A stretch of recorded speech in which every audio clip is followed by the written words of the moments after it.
That's Gaelic for good evening to you. So, Noah's Da. Ooh, we're going to have some fun here tonight. Great. Before we get started here, I got to make something really clear. In Gaelic, the C is always a hard K sound. So we have the Celts are the people I'm talking about.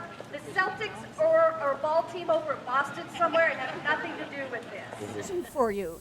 And probably the most famous historical general that you might have heard of was Boadicea. You would have known her probably as Boadicea, but her tribesmen would have called her Boadicea because that C is a hard K sound. And Boadicea managed to do something that no other Celtic general had been able to do. She managed to bind together 3 Celtic tribes to form a united front against the Roman occupation of Britain. Now, the Celts had the same problem that the Native Americans had in this country. There was so much intertribal warfare and counting coup going on that they couldn't form a united front. But Boadicea managed to do this. She managed to sack and destroy Londonium, the city that would later become London, and the cities that would later become Westminster and St. Albans. And she managed to destroy 2 Roman legions. Now, Rome was really upset about this. They hadn't lost any legions since the time of the Republic. And not only that, they lost them to a woman. They couldn't deal with this, so they threw everything they possibly could at her and crushed this rebellion. But she lived on. Now, when you went into battle, you carried a long, broad, flat-bladed sword. You did not carry this at your hip. You carried this up over your shoulder so that when you drew your sword, you're already in your first downstroke of battle.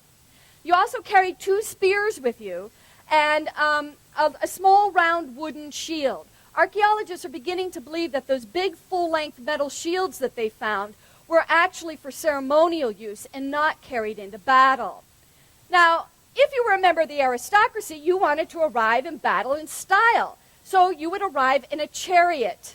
Once again, the Victorians have done us a grave disservice by telling us that they had metal chariots with scythes on the wheels to cut down your enemies. Those belonged to the Hittites, people over in Mesopotamia.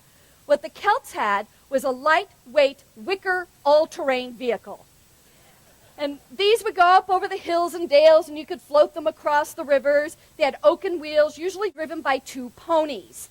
And your charioteer's duty was to drive you to the battle, get you in close enough so you can let off both of your spears and take off 2 of your enemies. That's 2 less people you have to fight.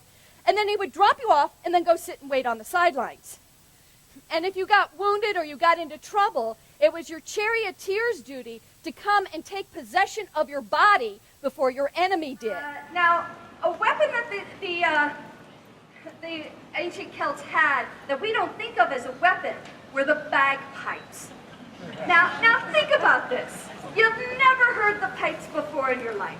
It's a misty morning. You're making your preparations for battle. You're making your prayers to the gods, for you may join those gods this day. And you hear this sound coming out of the mists. You'd think if they raised the dead, you'd be out there fighting spirits. This scared many a person off the battlefield. And that's the whole idea. If you can scare your enemy off the battlefield, then you don't have to fight that day. You can go home and get drunk instead.